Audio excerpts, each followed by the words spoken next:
Hello and welcome to another episode of Let's Chat Health Tech. And this time it's Brenda McAdams, and I have the good pleasure of having Eric Jolicoeur from Care First on. He's a senior program manager. You've been with Care First for a while.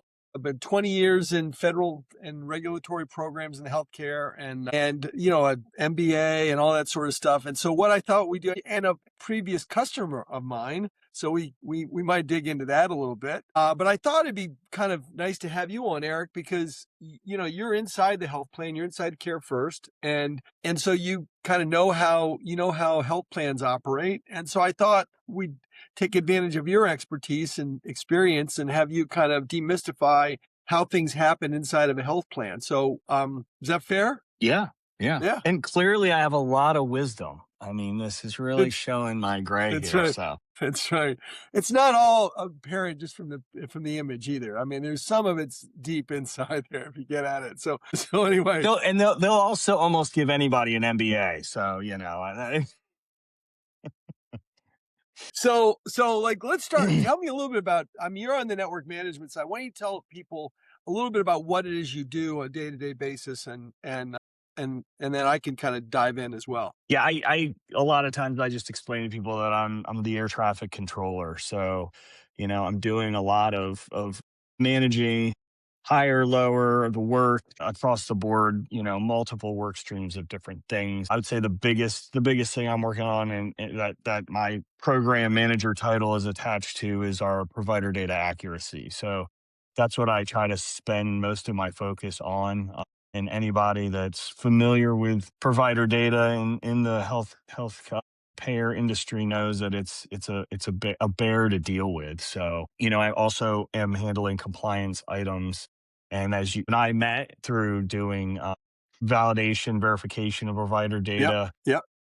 to meet compliance mandates, whether it's CMS or our local state mandates, federal mandates, all that fun stuff. So that's kind of working constantly in the background, Yeah. and can be distracting, but it's a necessary evil. Yeah. So what happens is, the patient members get their directory, or you access the directory, and that data has to be accurate. And the problem is that doctors are busy, right? And they've got to update this stuff for multiple different payers, because they don't just take claims from, or just don't do services on behalf of Care First, but also Aetna and Cigna and United and other plans. And so, it's a pain in the butt for them to have to update that everywhere. But at the same time, you're responsible for making sure that's accurate, or you get in trouble with CMS and consumer groups and the like, right? Right. Yep. Yeah. Correct. And again, I mean, ultimately, it boils down to member experience. You obviously want your members to be able to find the care that they need when they need it. So yeah,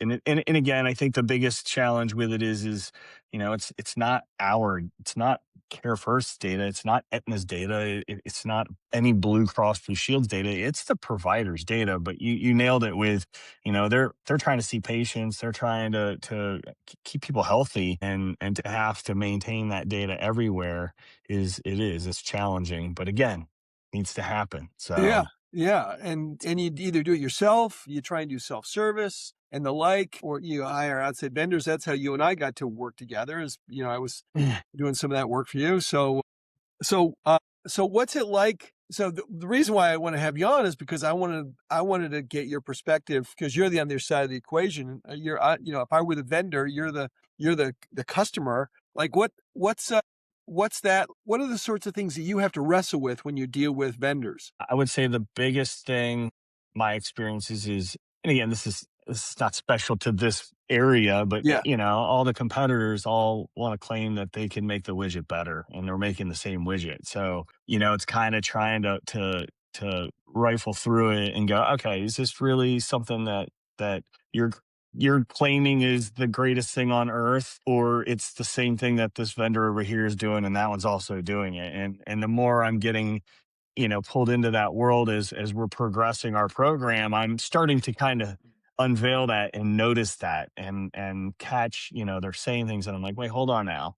And I'll ask a deeper question about that. And I'll explain to them, look, all right, well, we're already we already have a solution for that. So what else can you do? So that's kind of where the biggest challenge is now. And then, obviously, the cost of these things can be astronomical. Right. So, it's then getting the organization to figure out what's our risk versus reward on these things. Yeah.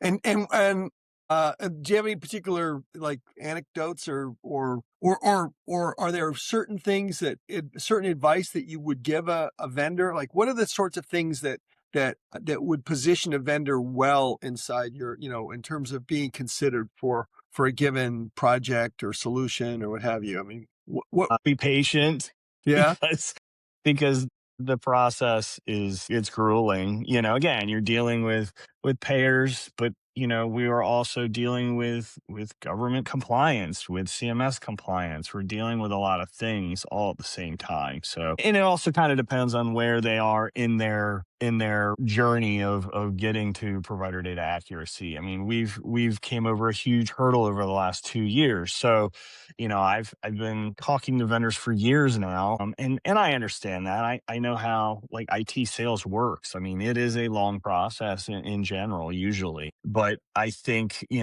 just being focused on what the needs are, and you have a solution, but it's got to be able to be customizable to some extent because every payer is different. Every payer is dealing with different problems, even though they're all payers, and it could be it could just be their system, how outdated is it? How new is it? That sort of thing. But I would say the biggest thing is location. I mean, payers in New York have different compliance items than we do here in Maryland, that sort of thing. right. So I don't know. Those are all probably things to take into account. Yeah. And do you find that like when I think about the stuff that you do, on the network management side, directory accuracy and all that sort of stuff, and then that's kind of gets into provider contracting and provider credentialing. The like I try and think in terms of what's the value to the organization outside of yourself. Certainly you talked about it from the standpoint of the member experience, right? Having accurate data, having it easily accessible, current and rich. Those are all very important from the standpoint of the member experience. Does it translate elsewhere into the organization? Does the clinical side benefit from having this? Yeah. Yeah, how does that play in? I mean, and this gets out of my wheelhouse. I just know that from a claims perspective, if we don't have correct data, it can and will impact our claims. Obviously, if we have a provider on our directory that passed away, but we Yeah, never were informed of that, yeah, and we have people trying to see said provider, but then we could have them in our claim system, and now and then you get into a ghost provider situation, so right. which is frowned upon, because you're claiming to have this provider in our network, and then you get into network adequacy with Medicare Advantage. It gets deep real fast. So then it could be, we could get slapped with oh, well, Medicare Advantage is now throwing a fine at you for having this ghost provider, and it's not that we intentionally put this provider in there in Right. our network. They passed away, but Yeah. they didn't tell us. Nobody told us, Or they retire or they move or all or those they things that retire. Right? right. And, Yeah. and when you and if you're a doc that retires from medicine, you probably are done with that. You want to go spend Oh time at the yeah. beach or whatever, and you don't think, oh, I better tell Care First that I'm no longer taking patients, right? Correct. That's probably last on their list. And yet you're so I guess in there's some upside, but a lot of it's risk avoidance, right? It's Hmm. penalties. You're trying to avoid getting penalized. You're trying to get a bad PR with in the marketplace or with CMS. That's the real kind of the big Right. motivation directly for you, right? Right. And it can impact our stars ratings too as well. And our stars ratings it's an industry wide Sure. rating, and Yeah. based on where you are in that, it impacts financially on what the organization can get or Yeah. not get. Yeah. And again, that's I'm not a specialist in stars ratings. I just know at a high level that this can impact it. And then outside of member experience, you have provider experience. We don't want pissed off providers all the time. We want our providers to be happy that they're a part of our network. and not, calling us and going, I sent an update on my address and you still haven't updated Yeah, that in your system, and now it's not in the directory right, or my phone number, anything along those lines. So, yeah, it's creating an environment that is a one-stop shop for our providers, so that they can easily communicate with us back and forth, and to reduce abrasion, which is a big term that you and right. I have worked through a lot of. So Right. And you're trying to keep the experience pleasant for and it's not really the doc. It's not typically the doctor, it's the office staff that really have right. to endure this, right? They're the ones that they have to field phone calls from all these different payers calling in to say, "Hey, is Dr. Smith still at this address, and is he still doing this, and is he credentialed and so forth?" And and they're getting those sorts of calls on a quarterly basis or monthly basis or whatever from probably a dozen or 2 dozen different health plans potentially, Yeah. right? Yeah. So do you see anything happening in AI that will make this any better, or do you think that that's just going to contribute more complexity and maybe even more doubt to it? What do you think? Any I mean, thoughts? I'm hopefully optimistic on that. I don't. I mean, I haven't really considered a downside, because my opinion is I don't think it can get any worse. But gosh, I hope I hope I'm right in that. I see. Yes, AI is definitely getting a place in this area.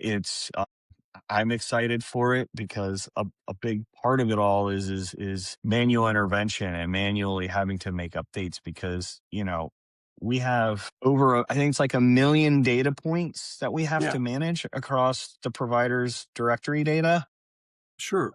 Yeah, and it's constantly changing. I don't remember the factoids, but basically in the span of a year, 50% of that data changes. That's 500,000 data points that yeah, we're having to keep up with. So having a team of manual, people to reach out, get the right data, bring it back in, then we have to go plug it in, and it's not like you can just go in with some of these data elements. You can't just go in and update them into the system. And I'm saying this because I'm probably speaking to people that aren't familiar with all of this, but there's other data points that have to go through a credentialing protocol within our organization in order to make that change. For example, if a provider wants to change their specialty, we can't just go in and change that. They have to go and research and look at their credentialing records and check their education. They have to go through all this, which is manual, and it has to be. But if we can reduce the manual effort and get it queued up in a way that gets it into the right hands. Again, air traffic controller is the way I kind of explain it to people. yeah. Because And you AI can do that. Yeah, in theory, right? Because right now, if certain things happen inside a record for a given provider, someone has to look at that and make sure that's copacetic, that's a change you want to make, and it's got to dovetail in with all the other sources of that same data. It's a big hairball, and But and if we have, and again, AI can come in and go, hey, look, this is what AI is seeing from other sources. Again, we don't want to use other source data, but it can give us a confidence level on how accurate it is, yeah, and then we can then go to the next level of, how do we want to handle that now? So it can really eliminate a lot of manual effort just to get us to a place to make updates. yeah. And it's fair to say that complexity that you have to deal with just and then network management, provider directory, that area, that that sort of level of complexity exists in like every other department inside of a health plan, right? I mean, you've got those sorts of systems in place that and they all have to talk to one another. Not unlike on the hospital side. The hospital side has the same sort of lots of different systems, and they all sort of have to talk to one another at some level or another. So that kind of complexity exists just throughout the organization. It's pretty amazing. I often talk about health plans as battleships, and that they're basically these big entities that kind of move along, and it's really hard for them to change direction, right? But they can sustain a fair amount of damage as they go. So Oftentimes the decision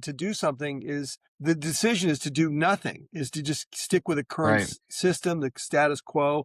And even when you do go to a new system, it can take, and you're dealing with this right now, it could take years before you can get the budget, get everything aligned, get the buy-in to do a new version of a system. And in that, by the time you get to that decision point, you can find that, oh, some new thing has come along, and you stop with the current decision and you decide, oh, we got to reevaluate this, Or right? we have a completely different CEO. I mean, Yeah, like, and I'm not even you know, like you could major organizational changes happening while all this is going on. So yeah, it is I like that analogy of a battleship because that is completely accurate. It is constantly evolving, high stakes, like just major things organizationally are happening while a whole new system that's changing the whole trajectory again, and it's a slow trajectory. It's taken years to yeah, do this, and we're phasing things in as it's going, and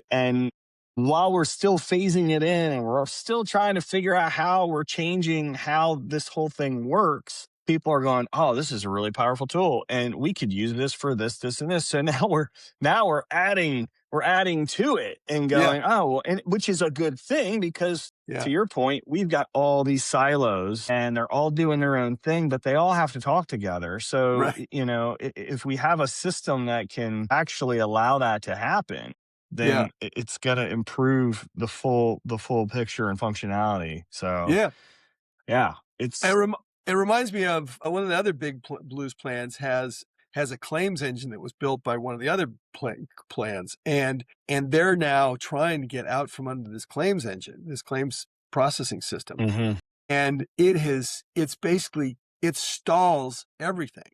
So if you're calling into and you're selling into that particular blues plan, and they're in the, it's the equivalent of someone moving from Cerner to Epic on the hospital side. On the blue side, or on the health plan side, moving from one claims engine to an, claims mhm. processing system to It's another huge. is like swapping out the engine of an airplane mid-flight, right? It's like, Yeah. and it takes for, and there, you see that over and over again. And I'm seeing that in particular in a certain health plan where they're in the process of trying to move from one to another. And it's, again, it's a bit of a hairball, because they start to pull this out and they realize, oh, heck, it impacts this system over here, it impacts this system over here, and then they have to stop and reassess, and yeah, I mean, it's I would say another good analogy is which and again, I don't know construction, but they've got it figured out on how to do it, but replacing like an overpass while you yeah, still have to have yeah, this major interstate's got yeah, to keep running. You can't yeah, just stop it for 3 months, yeah, you know, yeah. and put a new bridge in. You have to way to get a new bridge in place. I like that too. Changing the engine in mid-flight's a good one too. That's right. All So great analogies. yeah, is this how you lost a lot of your hair working in a health plan? Is Mhm. Yeah, that and 3 kids. that well, I mean, so that the just this is just another reminder of how, when you're selling into a health plan, time is your enemy in a sense.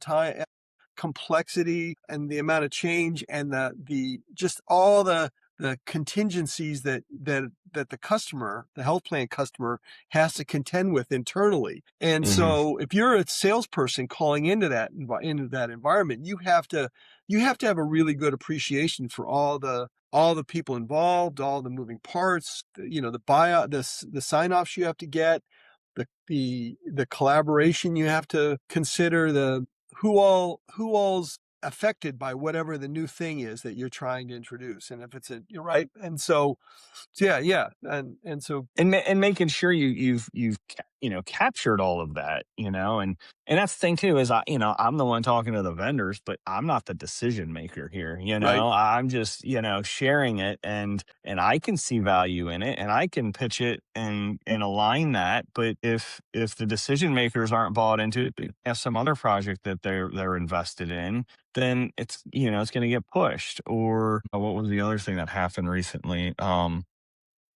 Oh, That's the other thing. Then you got to you get past your decision makers. Now you have procurement you have to get through, and Right.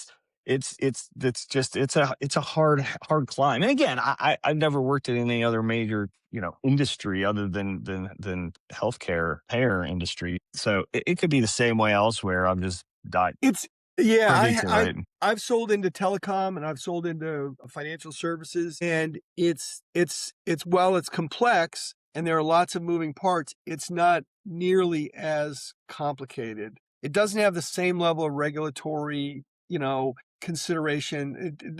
They both have regulatory, telecom and financial services both have regulatory elements to them, but it just doesn't have the same level of complexity. Maybe I mean, that's partly.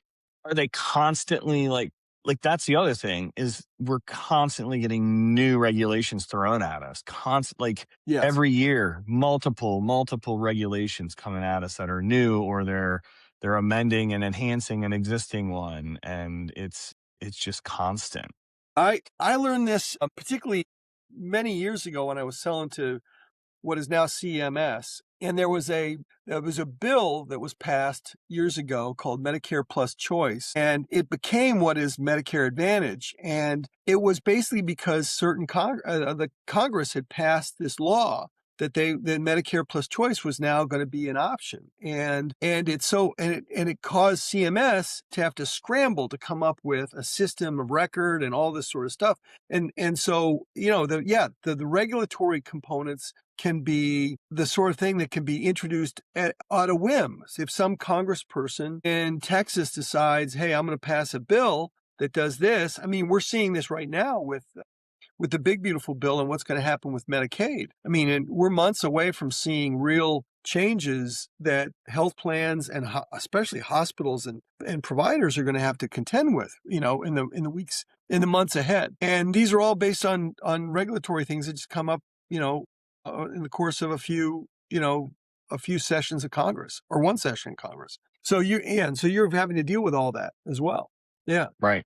Yeah. So any last minute advice about how vendors should work with you? I mean, with work with health plans. Anything in particular that we should take away from this? I wish I had some words of wisdom, but like I said, it's again, it's probably like any other industry, but it's hard to get into. But once you're in it, then you're in it, and it's hard for another outside vendor to get in if somebody else is doing it. But also, if I'm working with somebody that's getting the job done, to go out while it's getting done, find somebody else. Make sure that, again, if something's literally broken and really needs some help, it happens. I mean, we're turning over another vendor, in that process, and it's because we found somebody that can do it better, and it's not unheard of. It's just tough to get in with who you need to get into. So sorry, it's Yeah. not very optimistic. No, I totally get it. So once the point I think you're making, which is a good one, is if you get your foot in, if you start to make progress, then there's a real upside for a vendor, because you have a tendency, if once you get your foot in the door, get established, get a reputation with the company, then there's some longevity there. And one of the things I find that's really useful is once you get into a blues plan in particular, Mhm. and I've done this with you, and that is, hey, who else do you know? What other blues plans? Because if you're in the network management side of things, as you are, right, people at other blues plans that do the same thing as you do. You guys all kind of talk to one another. And so it's a great way to get introduced once you've established yourself with one customer. One of the things I customarily try to do is like, who else should we talk to? What other what other vendors, what other customers, or what other network management people should we talk to? And you've been helpful that way. So I guess just to wrap things up, I must have done something right, because you start out as a customer, and now we're effectively buddies, right? Right. Yeah. Yeah. And that happens, and that's another kind of perk of the job. Yeah, I would say, again, for me, well, I mean, I know I'm a perk, but no, that's one of the things that I have to say that I was drawn to you is I felt like you actually, and again, this is my personal preference on how you would approach or work with me, is you listen to me. Like, it was, you would pitch some things and I'd be like, and I'd tell you why that's a no. And you'd go, okay, like, and it's a no for now. But again, I don't know. I never felt pressure. I never felt pushed. I felt, okay, this person's actually listening to what my needs are. And that goes a long ways, getting put into a high pressure, not high pressure, but what's the word I want? Manipulative or yeah, Manipulative sense of urgency yeah, sales pitch for me doesn't work. That's going right, to shut me right down. right, So, again, I don't, apparently that strategy works because people use it. I mean, yeah, every time you go to the car dealership and I go, yeah, I'm going to talk to you later, I'm going to go, yeah. Yeah. Well, the car thing is if you leave the lot, I think the chance of you coming back are slim. So they really, but I mean, in this world, this is a very long term sort of a sales process. So yeah, if this is someone, much different. right, Right. it's so if if no decision gets made in a day or a week or a month, right? You're talking multiple months. It's a slog, and I you have to I would like the say slog. I would say I have yet to see any sort of major decisions made within a year. I mean, especially when you're procuring something. I mean, and yeah, and obviously it depends on the scale of it, but even a lower end dollar amount, it takes time. Like you have to get buy-in. You have to get many, many levels to get in on it. And then you get through those guys and girls and women, and then you got to go to procurement. And then you get to deal with that whole, beast. And it's Yeah. and it's like starting all over again. Right. So I guess the takeaway here is, going into healthcare, being in healthcare sales, selling in health plans. It's not for the faint of heart, and it requires you really have to look at things, strategically. You have to have a long term view. You have to be into it, building relationships and trust, and I think you really have to have a rich and robust understanding of how a health plan works and what their motivations are and what their constraints are, and many of which you've kind of outlined here already, just regulatory and all the different competing systems and attention spans and that sort of thing. So yeah, it's not for the faint of heart. So well, hey. I think we beat the hell out of this one, don't you think? Well, thanks, Eric. As always, it's a pleasure, and thanks for coming on for a minute and kind of giving us a little perspective. The health plan side of things is always good to get another person's view. So thanks for your time, man. Yeah, I hope this was helpful. Yeah. All right. Talk All soon. right. See you. Thanks.